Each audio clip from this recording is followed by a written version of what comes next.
el camino, es la solución. Cristo es la respuesta para el mundo hoy. Él es el camino, es la solución. Cristo es la respuesta para el mundo hoy. Él es el camino, es la solución.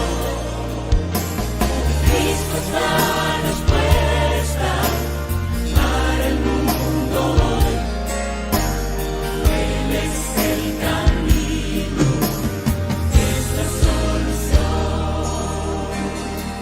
Si tienes preguntas que no puedes contestar, dáselas a Cristo y Él te las responderá. Problemas siempre tendremos, no se pueden evitar, como existen las montañas, y Cristo es la verdad. Cristo es la respuesta para el mundo hoy. Él es el camino, es la solución. Es la solución. Cristo es la respuesta para el mundo hoy. Para el mundo. Él es el camino, es la solución. Si tus cargas son pesadas, Él por ti las llevará. Y si la noche está oscura, Él la iluminará. Y cuando creas que no hay salida, Él siempre te guiará. Como lo que Promete, Él lo cumplirá. Cristo es la respuesta para el mundo hoy. Él es el camino, es la solución. Es la solución. Cristo es la respuesta para el mundo. Para el mundo. Él es el camino.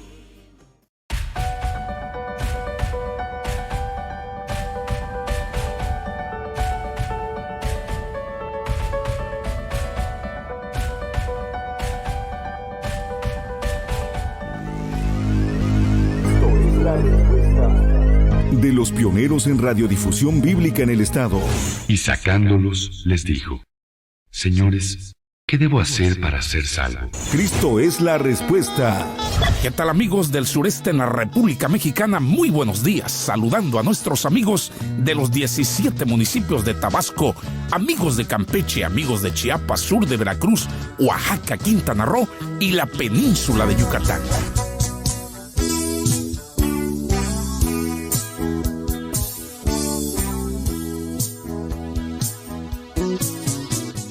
Reflexiones Radiofónicas AC se complace en presentar Cristo es la respuesta. Incluye reflexiones a la conciencia con el evangelista Eleazar Leiva y música de inspiración cristiana con ministerios del sureste de México.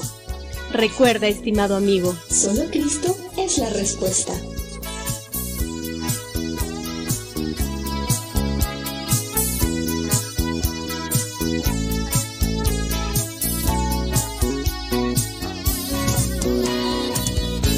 Cristo es la respuesta. Mucho gusto en saludarles. Bienvenidos a una emisión más de nuestro ministerio. Nos esmeramos siempre para llevarle una palabra especial, un tiempo de edificación para usted y toda su familia. Deseamos que sea de bendición su programa Cristo es la respuesta. Comenzamos.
Te pedimos, Señor, que tu palabra haga aquello para lo cual fue enviada. Así como el agua cae de la lluvia y germina la semilla, así que tu palabra pueda germinar en nuestro corazón y dar mucho fruto, Señor.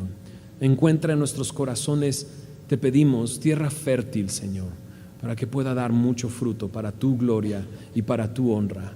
Señor, te pido que hagas tu obra en cada uno de nosotros, Señor, y que tú nos bendigas a través de tu palabra. En el nombre de Jesús, amén. A nadie le gustan los exámenes. Bueno, hay excepciones, ¿no? Hay aquellos que estudian y que les encanta y que nada más están esperando el día que llegue el examen, ¿no? Es el que en el salón de clase dice, y la próxima semana habrá examen, y que el maestro dice, buena idea, próxima semana examen, ¿no? Y el resto del salón dice, no. Le hacen la ley del hielo por toda la semana. Yo recuerdo estudiar para mis exámenes y sí, definitivamente no me gustaban los exámenes. Y pasaba noches en la universidad tratando de estudiar durante la noche, lo que no estudié durante un mes, ¿no? Y ahí estás tratando de estudiar. Yo encontré hasta técnicas para no dormir mientras estudiaba en mi cama, ¿no? Ponía mi mano hacia arriba, ¿no? Para no dormirme. Si me dormía, pues ¿qué hacía mi mano? Pues caerse, y me despertaba, y según yo, seguía estudiando. Llegaba al examen, ¿no? Según yo, habiendo estudiado toda la noche, y me daba cuenta que se me olvidaban 1000 preguntas, o más bien 1000 respuestas, ¿no? Y cuando me traían el examen, 4, ¿no? Dame chance. Estaba estudiando medicina, ¿no? Y la doctora de neurología nos dijo, de los 30 alumnos que hay, solamente 3 van a pasar, y lo cumplió, ¿no? Pero realmente ese 4 sobre 10, no sobre 100, ¿no creas? Ese 4 representaba el porcentaje de lo que yo había aprendido. Eso es un examen. Un examen es una manera de mostrar que lo que aprendiste durante ese periodo, lo comprendiste o no lo comprendiste, ¿no? Si lo entendiste, no lo entendiste, si te llenaste de ese conocimiento o no. Y la calificación representa, por así decirlo, el porcentaje de lo que aprendiste. Entonces, claro, con un 4 había aprendido ¿qué? Pues el 40% de lo que debí de haber aprendido. ¿Sabes? En la vida hay muchos exámenes también. Y en la vida cristiana, más. En la vida cristiana nuestra fe una y otra vez es probada, es examinada. Y muchos de nosotros no nos gusta el ser examinados, pero es algo que sucede continuamente. Dios trae pruebas a nuestra vida que revelan nuestra fe.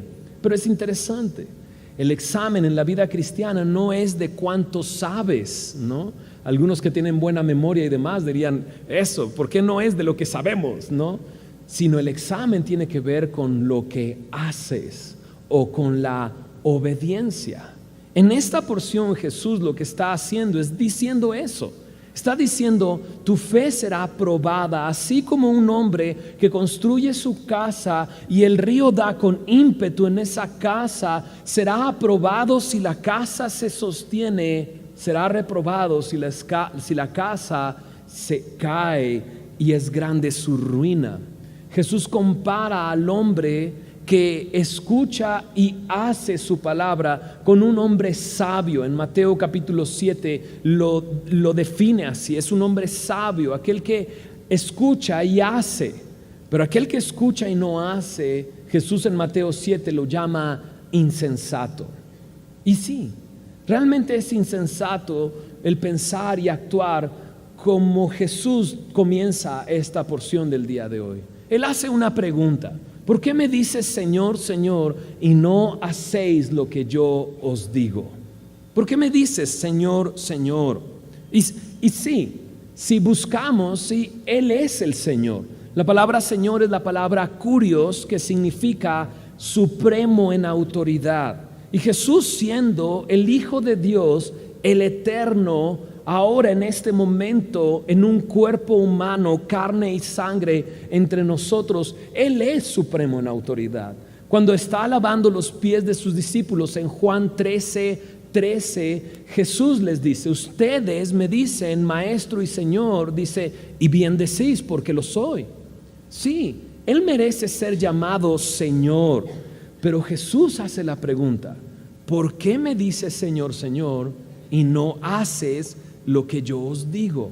En Mateo capítulo 7, en el pasaje paralelo a este, en Mateo 7, 21, 22 y 23, dice Jesús que además de decirle Señor, además este tipo de personas lo que hacen es decir las cosas que según hacen y parecieran cosas religiosas. Dice: en ese día vendrán y me dirán, en tu nombre, Señor, echamos fuera demonios, en tu nombre profetizamos, en tu nombre hicimos muchos milagros.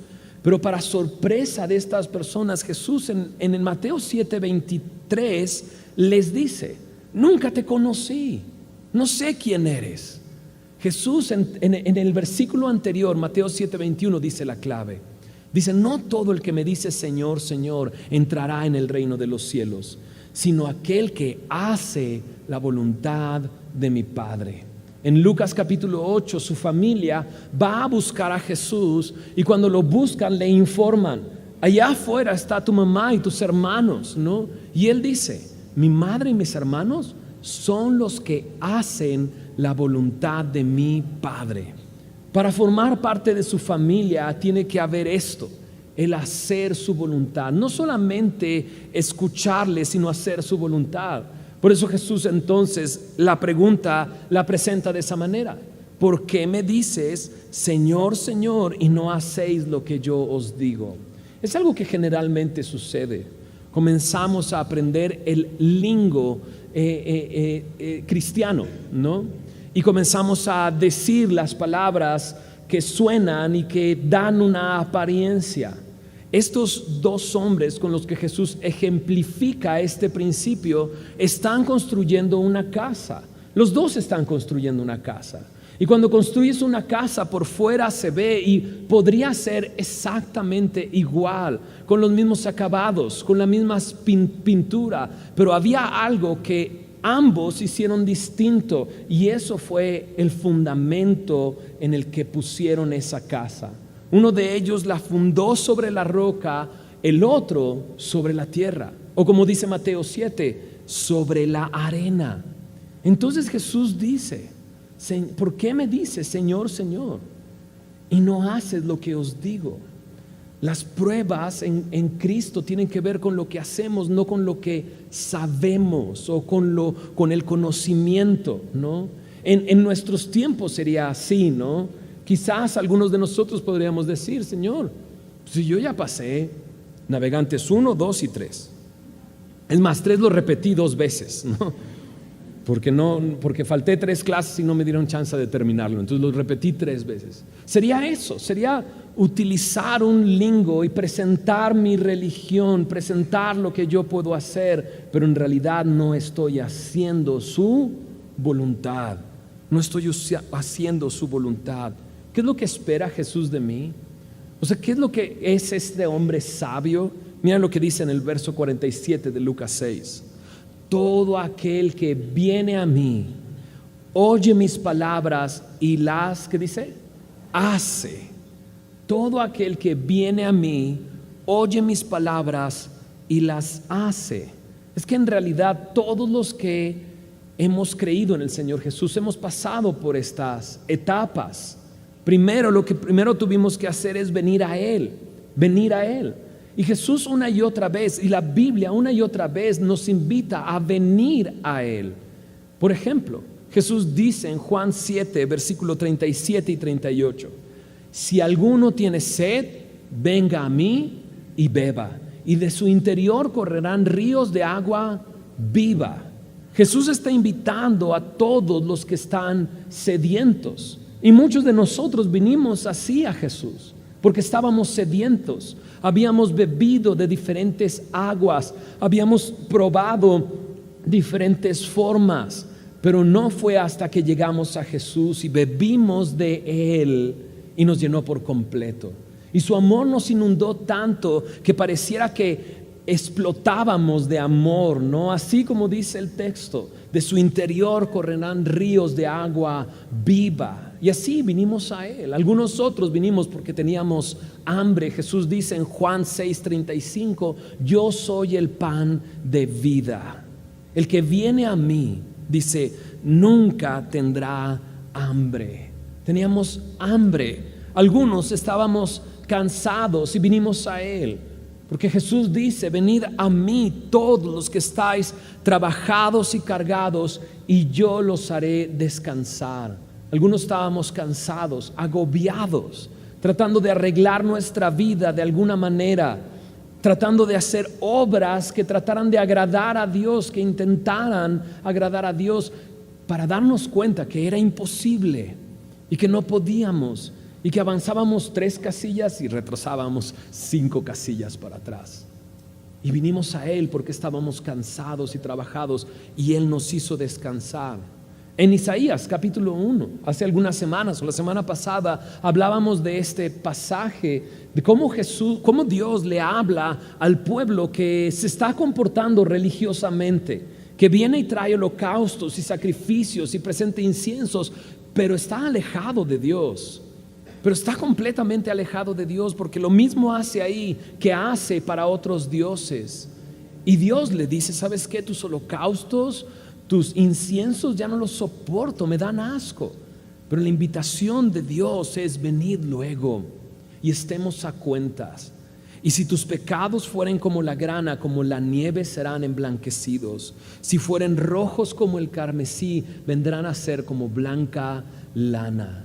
Y sí, muchos de nosotros vinimos así cuando estábamos presentando nuestra religión delante de Dios, y Dios nos dijo, no es a través de tus obras, es a través de la fe en mi Hijo. Y así vinimos llenos de pecado, y muchos de nosotros así, nuestro pecado rojo como el carmesí, pero Dios nos ha limpiado. Todo comenzó viniendo a Él. En Isaías 55:1 también me dice, venid a las aguas los que no tienen dinero, venid, comprad y comed, comprad sin dinero y sin precio vino y leche. A los pobres es a los que Jesús llama. Y sí, así comenzó este sermón. Bienaventurados los pobres, porque de ellos es el reino de los cielos. Así comenzó nuestro caminar con Cristo, reconociendo nuestra pobreza, reconociendo que teníamos sed y hambre, reconociendo que estábamos cansados, y vinimos a Él a encontrar descanso, satisfacción, perdón de pecados, limpieza. Así comenzamos. Y qué increíble, el siguiente paso se dio tan natural, empezamos a oír su voz. ¿Te das cuenta? Dice ahí, todo aquel que viene a mí y oye mis palabras. Es increíble.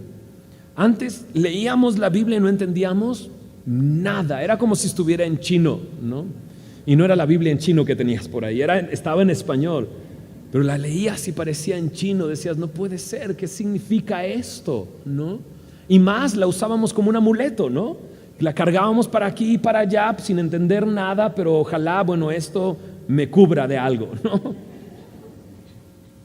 Pero de repente vinimos a Él y encontramos en Él todo esto y empezamos a escuchar su palabra de una manera tan natural. Jesús dice en Juan capítulo 10, Él se compara como el buen pastor, el que da su vida por las ovejas. Y Jesús dice en Juan 10:27, mis ovejas oyen mi voz. Mis ovejas oyen mi voz. Y sí, nos convertimos en parte de sus ovejas, y Él, nuestro buen pastor, aquel que nos lleva a los pastos delicados, a aguas de reposo, donde Él nos cuida, nos pastorea, nos alimenta, y empezamos a escuchar su voz. Y así sucedió. Domingo a domingo veníamos, escuchábamos y decíamos, ¿quién le dijo? ¿Quién le dijo que estoy pasando por esto? Y es Dios hablándonos, Dios supliendo nuestra necesidad. Escuchamos su voz, oímos su voz. Pero Jesús también dice ahí, mis ovejas oyen mi voz, las conozco y me siguen. Estaba con los pequeños en la escuela tratando de enseñar estos principios de quién es Jesús. Yo soy el pan de vida, yo soy el buen pastor. Y para que los pequeños, te estoy hablando de niños de de 2 a 5 años aprendieran este principio, yo les decía, mira lo que dice Jesús: mis ovejas oyen mi voz, yo las conozco y me siguen. Y entonces ahí estaban todos, me siguen. Claro, una oveja pretende seguir al pastor porque escucha su voz. Y sí, esta es la tercera parte de ese versículo, Lucas 6:47. Todo aquel que viene a mí, oye mis palabras y, ¿me ayudas a decirlo? Y las hace. Y Jesús está diciendo, aquel que viene a mí, oye mis palabras y las hace, las pone por obra. Me recuerda a una persona en Hechos capítulo 9. Este se llama Saulo de Tarso, después conocido también como Pablo y escritor de mucho del Nuevo Testamento. Un hombre que tuvo un cambio radical y que inmediatamente entendió este principio. Él no le decía Señor solamente con los labios, sino que él deseaba hacer lo que Dios le pidiera. Y es así. Cuando él va camino a Damasco, en Hechos capítulo 9, se describe que una gran luz resplandeció a su alrededor. Él cayó del caballo donde andaba y se escuchó una voz que le decía: ¿por qué me persigues? Saulo, Saulo, ¿por qué me persigues? Y la primera respuesta de Pablo, o más bien pregunta de Pablo, es: ¿quién eres, Señor? ¿Quién eres qué? Señor. ¿Quién eres, Señor? Y le dice la voz: soy Jesús, a quien tú persigues. Duro es dar coces contra el aguijón. Y entonces él hace una segunda pregunta. Segunda pregunta, después de conocer a Jesucristo, después de venir a Él y oír su voz, esta es la pregunta que todos debemos de hacerle al Señor. Pablo le dice a Dios: Señor, ¿qué quieres que yo haga? Desde ese momento él está dispuesto a saber lo que Dios quiere que haga y hacerlo. Jesús pregunta: ¿por qué me dices Señor, Señor, y no hacéis lo que yo os digo? ¿Por qué? Y entonces Jesús comienza a dar este ejemplo. ¿Sabes qué? Todo aquel que viene a mí, oye mis palabras y las hace. Lo voy a comparar con alguien. ¿Sabes qué? Es semejante a un hombre, dice en Lucas 6:48, al hombre que al edificar una casa cavó y ahondó y puso el fundamento sobre la roca. Es que este hombre es como un hombre que edifica, pero que es sabio, que cava y ahonda, va a lo profundo hasta encontrar la roca y ahí pone el cimiento, para entonces levantar su casa. Y cavar y ahondar, creo que está totalmente relacionado con esto, con obedecer a Dios. ¿Sabes? Dios nos ha estado hablando. ¿Te ha estado hablando Dios? Es más, este tema ha sido recurrente porque la semana pasada incluso lo vimos cuando vimos que tienes que ver primero tu viga. ¿Recuerdas? Nos fuimos a un texto en Santiago capítulo 1, ¿recuerdas? En Santiago capítulo 1, Santiago, hermano del Señor, él dice en el verso 22: pero sed hacedores de la palabra y no tan solamente oidores, engañándoos a vosotros mismos. Engañándoos a vosotros mismos. No me imagino la sorpresa, después de escuchar esto de Jesús, donde Jesús dice: no todo el que me dice Señor, Señor entrará al reino de los cielos. Vendrás y me dirás: me aprendí todos estos versículos, no, hice todas estas cosas, no falté un solo domingo, no. Y la sorpresa de Jesús diciendo: nunca te conocí, apártate de mí. Dice al final de Mateo 7:23: hacedores de maldad. Hacedores de maldad. O sea, cuando tú eres un oidor olvidadizo y no un hacedor de la palabra, resulta que sí estás haciendo algo. ¿Sabes qué estás haciendo? Maldad. Venir y decirle Señor, Señor, pero no hacer lo que Él dice. Por eso Jesús dice aquí, este es un hombre sabio, este cavó y ahondó. ¿Cómo hemos respondido a lo que Dios nos ha hablado? ¿Sabes? Dios me está hablando mucho en este pasaje. O sea, es muy fácil, déjame decírtelo así, es muy fácil ser pastor y fingir una apariencia. Yo podría fingir toda una apariencia y listo. Y cuando llegue la prueba y se me hunda mi casa, digan, órale, ¿y en quién creía? ¿Sí me estoy dando a entender? Para todos es muy difícil, es muy fácil poner una apariencia, decirle al Señor, Señor, Señor, pero salir de aquí y no hacer lo que Él me está pidiendo. Por eso esto de cavar y ahondar me llamó mucho la atención. Cavar y ahondar, se me figura eso. ¿Sabes qué, Señor? Voy creciendo en mi relación contigo. Tú me dices esto, yo lo hago. Tú me dices esto, yo lo hago. Tú me dices esto, yo lo hago. Confío en lo que tú me estás diciendo. En Santiago, capítulo 1, en el versículo 25, no es precisamente eso lo que dice Santiago, pero aquel que dice que mira atentamente en la perfecta ley, la de la libertad, y persevera en ella, aquel que está atento a su palabra y persevera en su palabra, dice, no siendo oidor olvidadizo, sino hacedor de la obra, aquel que obedece lo que Dios le está diciendo, dice, este será, ¿qué? Bienaventurado en lo que hace. Este cavar y ahondar, me lo imagino así. Señor, me dices esto, lo voy a hacer. Me dices esto, lo voy a hacer.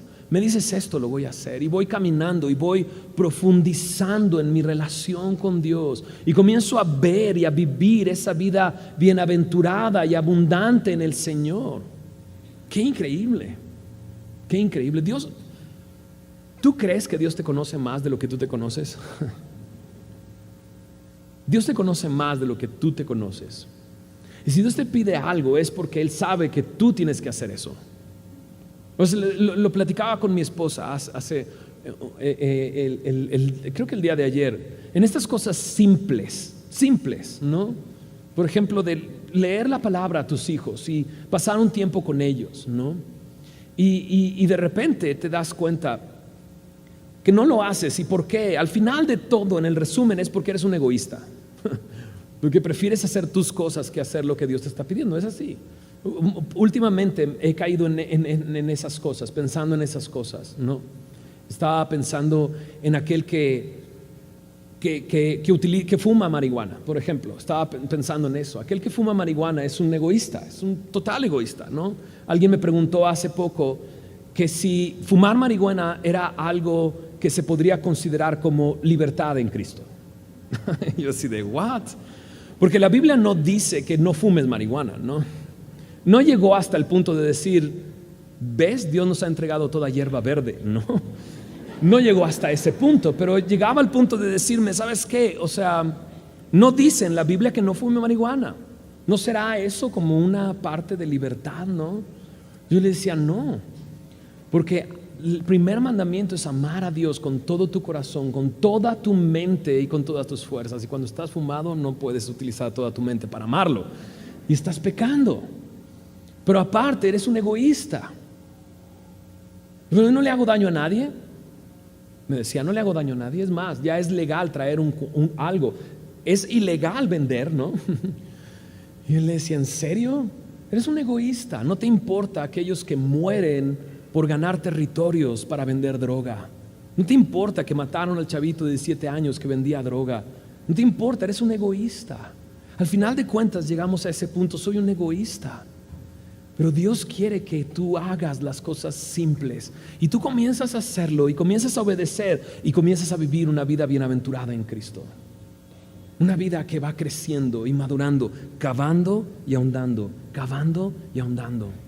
Y entonces pongo mi fundamento sobre la roca.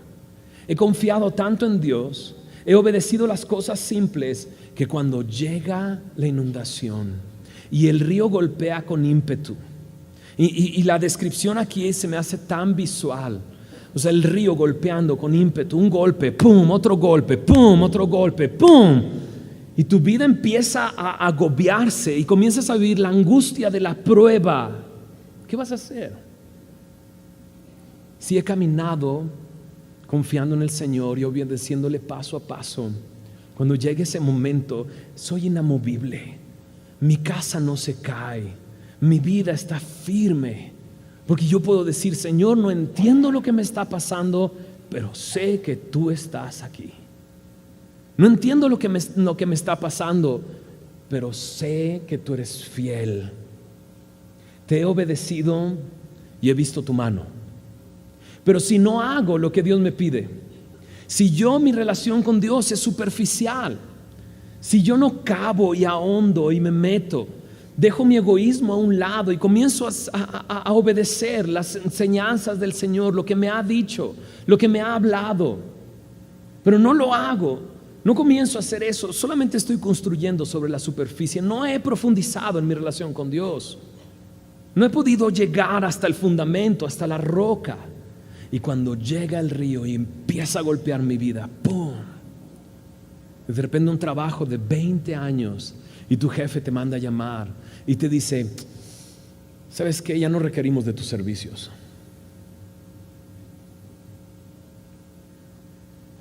Y cuando llegas con el doctor, ¿no? Y después de varias pruebas y demás, llegas y te dice: ¿sabes qué? Tu enfermedad es incurable. Tu enfermedad es incurable. Ve arreglando tus cosas. O cuando llegas a casa y tu matrimonio está en crisis y ha estado en crisis por cierto tiempo, pero de repente llega tu esposo y te dice: ¿sabes qué? Perdóname, porque he hecho esto y esto y esto y esto. Y tu mundo se empieza a caer. Y cuando llega tu hijo y está en drogas, y hablas con él y le dices: pero te he llevado a la iglesia tanto tiempo. Y él te dice: no me importa, yo quiero vivir mi vida. Y te voltea a ver a los ojos y te dice: te odio. Y el río golpea y golpea y golpea. Pero tu relación con Dios ha sido tan superficial que comienza tu casa a caerse y le dices: Dios, ¿dónde estás? Dios, ¿qué está pasando? ¿Por qué una y otra y otra y otra prueba? Pero si tú has cavado y tú has ahondado, has cavado y has ahondado y has crecido en tu relación con Dios, que vengan los ríos que vengan, tú eres inamovible. Primera de Pedro, capítulo 1, versos 6 y 7, Pedro nos dice una realidad de todo creyente. El examen va a llegar. Al final del bimestre va a llegar el examen, ¿no? En Primera de Pedro, capítulo 1, versículos 6 y 7 me dice: en lo cual vosotros os alegráis. Y Pedro está hablando de la salvación. Y sí, venimos a Él, nos ha saciado, nos ha llenado, tenemos una nueva vida, escuchamos su voz y estamos alegres en lo que Él ha hecho. Pero luego dice: aunque ahora por un poco de tiempo, si es necesario, tengáis que ser afligidos en diversas pruebas. Llegó el examen. Pero mira lo que dice el verso 7: para que sometida a prueba vuestra, ¿qué dice?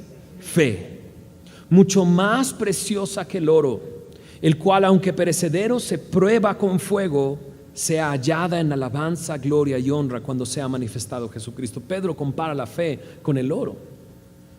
¿Cómo sabes que el oro es puro, que es real, que es verdadero? Lo metes al fuego. Si lo metes al fuego y todo se consume, pues no te vendieron oro, te vendieron otra cosa. ¿Y qué tan puro es el oro que me vendieron? Lo metes al fuego y empieza a quemar todas las imperfecciones y se queda solamente el oro y dices: órale, me vendieron la mitad nada más, ¿verdad? O sea, el oro se prueba con fuego, te das cuenta por medio del fuego si es real o no es real. Bueno, nuestra fe es probada por fuego, para que al momento de la aflicción y de la prueba mi fe se destaque y pueda ver si es verdad o no es verdad, si es real o no es real. Y gloria a Dios por las pruebas. En Santiago me dice: cuando te halles en diversas pruebas, ten sumo gozo. Dice: tened sumo gozo cuando os halléis en diversas pruebas, Dice, porque la prueba de vuestra fe produce paciencia, y la paciencia, teniendo su obra completa, produce hombres perfectos y cabales, sin que les falte cosa alguna. Es eso. Cavaste y ahondaste, cavaste y ahondaste. Te metiste, te profundizaste, tu relación con Dios es firme, has confiado en las cosas más pequeñas que Él te ha dicho, y cuando llega la prueba, no te mueves. Ahí estás firme. Y te das cuenta, Señor, no me falta nada. Te tengo a ti y eso me basta. ¿Entiendes? ¿Sí se entiende? Qué increíble, ¿no es así? En Mateo capítulo 13, Jesús está enseñando acerca de la palabra. Es la parábola del sembrador. Y dice que el sembrador salió a sembrar y esa semilla cayó en diferentes terrenos. Un terreno de los que describe es el terreno entre piedras, en pedregales. Y Jesús, cuando explica esta parábola a sus discípulos en Mateo 13, me dice en el versículo 20, el que fue sembrado en pedregales, este es el que oye la palabra y al momento la recibe con gozo. Wow, escucha la palabra, la recibe con gozo. Wow, estuvo bien heavy la enseñanza del día de hoy. Estuvo bien pesado, ¿no? Mira, la pedrada era para mí, ¿no? Pero sales y mira lo que dice. Pero no tiene raíz en sí, sino que es de corta duración. Pues al venir la aflicción o la persecución por causa de la palabra, ¿qué dice? Luego tropieza. Dios quiere que seamos no solamente oidores, sino hacedores de la palabra.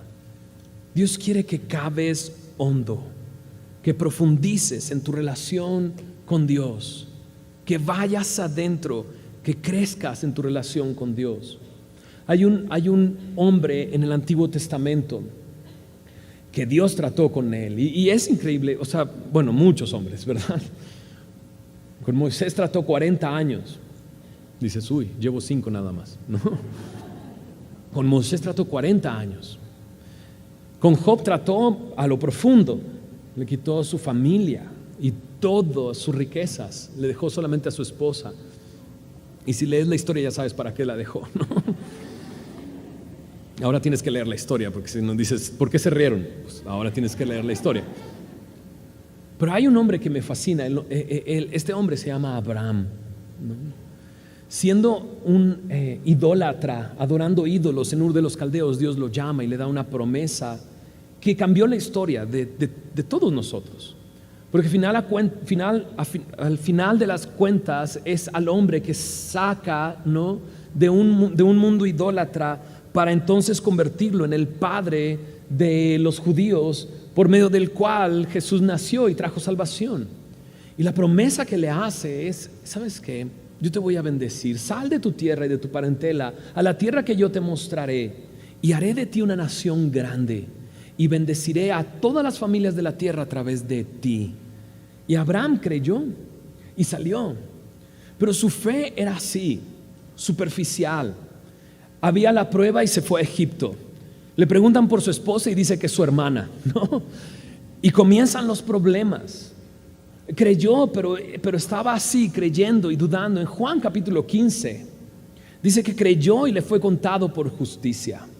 Y Dios le hace una promesa, hace un juramento con él, en base a quién es Dios, a lo que Dios es. No en base a lo que Abraham puede hacer, sino en base a los méritos de Dios y lo que Dios puede hacer. Y entonces su promesa se mantiene a pesar de que Abraham años después vuelve a decir que su esposa es su hermana, ¿no?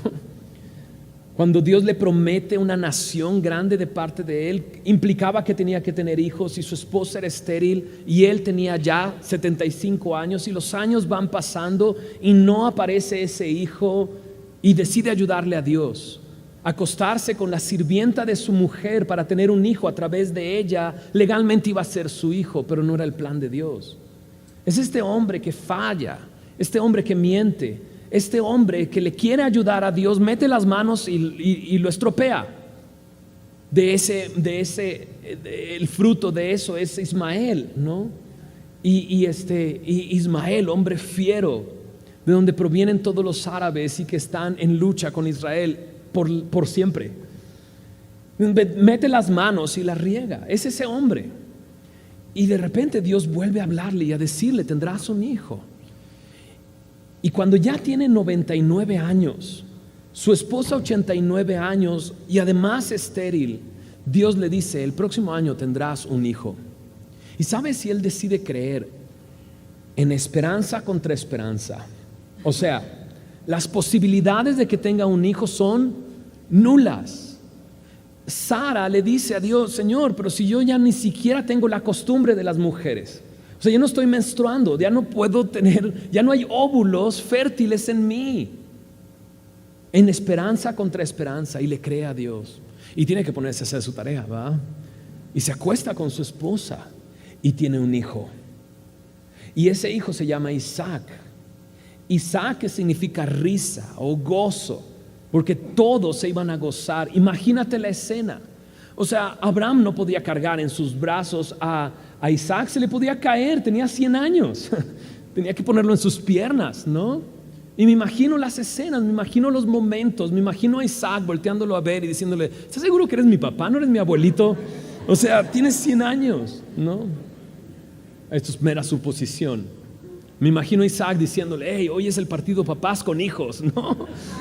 Y Abraham diciéndole: o sea, yo me quedo de portero, ¿no? No me muevo de aquí. Era evidente que algo había pasado. ¿Por qué mis papás son tan grandes?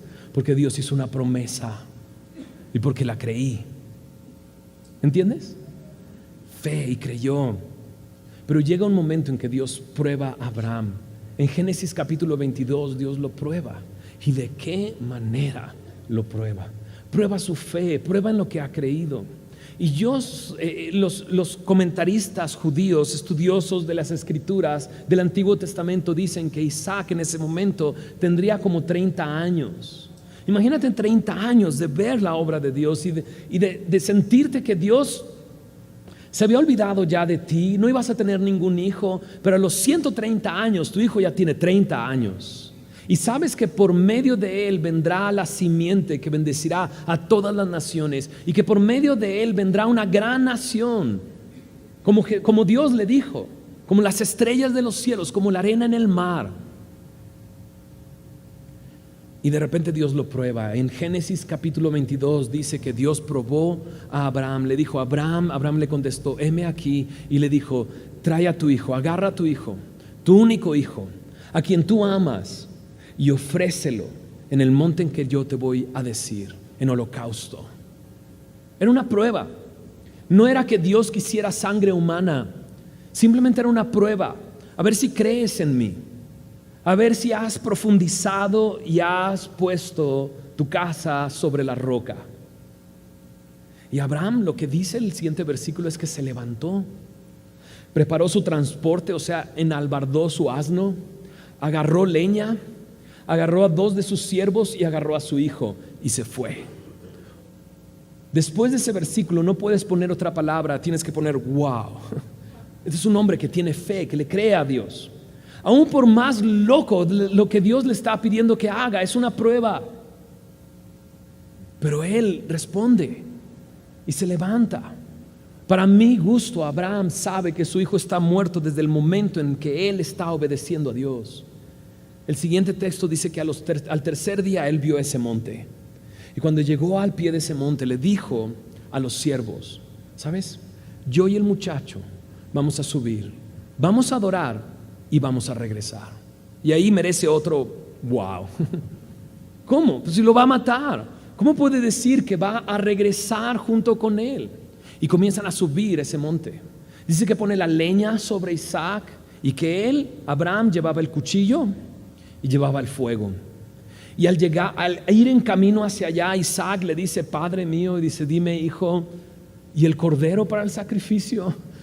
Llevamos el fuego, llevamos la leña, ¿dónde está el cordero para el sacrificio? Y me encanta Abraham contestando: Dios se proveerá de cordero, hijo mío. Dios se va a proveer. Y llegan allá y dice que acomodó el altar y acomodó la leña, ató las manos de su hijo y lo puso sobre la leña. Y lo veo y es tan sencillo descrito, pero tan poderoso. Este hombre, Isaac, tiene 30 años. Y no se nota que haya forcejeado con su hijo, porque su hijo sabe de la promesa de Dios. Esto es una prueba. Y él accede, se pone sobre el altar.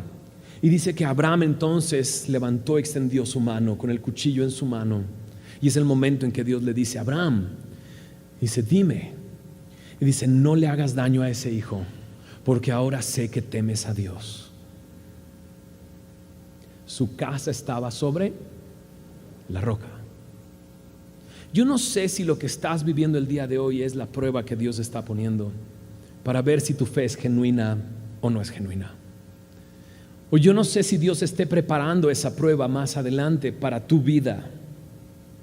Pero esta es la clase de prueba que Santiago más adelante en su misma epístola nos dice que es la muestra de que la obra de Abraham perfeccionó su fe.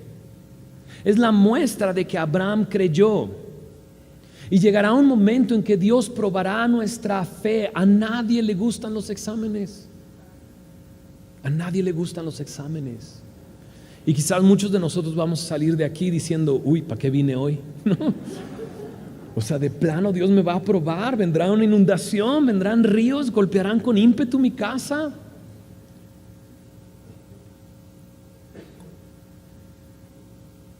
Sin creer en Dios pasas pruebas. La neta. O sea, sin creer en Dios, así, una tras otra, una tras otra. La diferencia es que te caes todo el tiempo, ¿no? Y después estás todo roto sin saber cómo ponerte de nuevo junto, ¿verdad? Entonces, que no te dé miedo saber que Dios va a probar tu fe. Al contrario, como ya dijimos, gózate. Porque Dios quiere llevarte al punto en que le digas: Señor, no me falta nada, te tengo a ti, no quiero nada en esta tierra. Tú eres mi galardón, tú eres mi porción, viviré por siempre contigo. ¿Entiendes? Pero a veces nos da miedo. Lo que nos debería de dar miedo más bien es que todos crean que soy cristiano y no lo soy. Que tenga esa apariencia de Señor, Señor.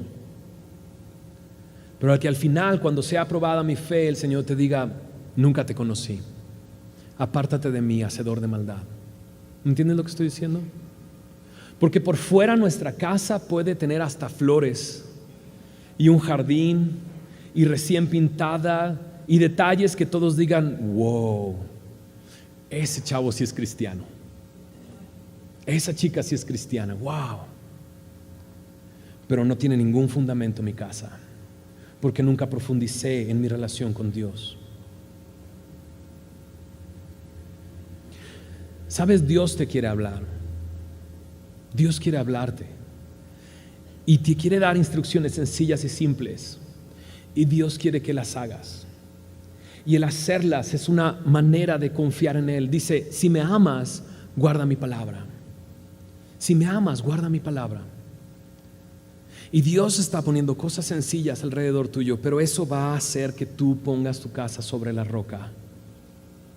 Y cuando llegue la prueba, cuando tu fe sea aprobada, sea hallada en alabanza, gloria y honra. Alabanza, gloria y honra, el día en que Jesucristo se manifieste. Y puedas decir: Señor, has sido tú todo este tiempo, no he sido yo. Ahora se genera un dilema bien grande, porque dices: bueno, yo soy cristiano y yo quiero obedecer, pero no puedo obedecerle. O sea, lo he intentado y no puedo hacerlo. Lo he querido hacer, pero no lo he podido hacer. Déjame darte una recomendación. La Biblia me dice que nuestra capacidad proviene de Él. Dice: no somos competentes por nosotros mismos, nuestra competencia proviene de Él, ¿no? Entonces lo que tú tienes que hacer es venir a Él y decirle: Señor, yo vine por primera vez contigo para que me salvaras. Vengo ahora el día de hoy para que me salves también. Para que tú me salves, para que tú me des la capacidad de vivir de la manera que te agrade a ti. La Biblia lo dice de esa manera, que su Espíritu nos capacita para ser testigos. cuando su Espíritu viene sobre mí, entonces Él me da la capacidad de vivirlo. Y no quedarme solamente en la superficie. Cuando Dios tome el control de tu vida, cuando te llene de su Espíritu y te capacite, vas a volar. No estoy diciendo literalmente, obviamente, pero vas a volar. Es como si le pusieras gasolina al carro, ¿no? Y dijeras: wow, Señor, esta vida es una vida abundante en ti. Pero tienes que creerle, y tienes que venir a Él, y tienes que pedírselo y decirle: Señor, así como te pedí que me salvaras de mis pecados, te pido que me salves de esta prueba y que me ayudes a vencer este pecado, y que me ayudes a superar esto que estoy viviendo, que me ayudes a dejar estas cosas, que me ayudes a enamorarme de ti, a tener una relación más profunda contigo, a vivir para ti, ya no vivir para mí, a vivir para tus deseos y no mis deseos, Señor. Y sabes, Él es bueno. Él es bueno para escucharte. Al principio leímos un salmo, el Salmo 61. Dile: Señor, llévame a la roca donde yo pueda estar a salvo. Llévame a la roca que es más grande que yo. Tú eres mi torre fuerte que puede esconderme de mis enemigos. Y sabes, Él es el refugio al cual puedes acudir, y Él te va a fortalecer y te va a llenar para que puedas obedecerle. Oh alma cansada y turbada, sin luz en la senda andarás. Al Salvador mira y vive, del mundo la luz es su faz. Fija tus ojos en Cristo, tan lleno de gracia y amor.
yo fijo mis ojos en Cristo, tan lleno de gracia y amor. Ya lo terrenal no vale más a la luz del glorioso Jesús.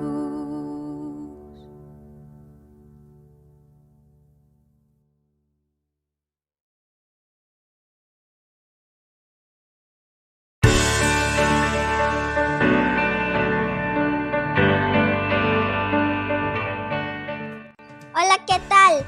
Te invitamos a la Escuelita Kids, todo un amigo, a las 5 de la tarde. Te esperamos.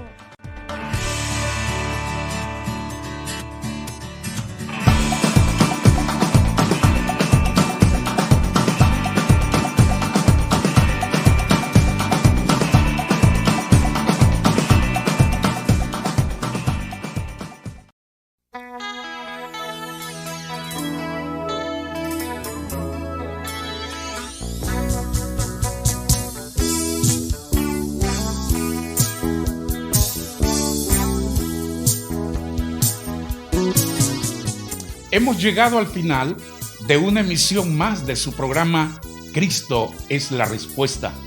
Deseamos que haya sido de mucha bendición para su vida. Recuerde, amigo, la vida es corta, la muerte es segura, el pecado la causa, pero Cristo la cura. Gracias por haber estado con nosotros. Dios bendiga grandemente nuestras vidas. Hasta la próxima.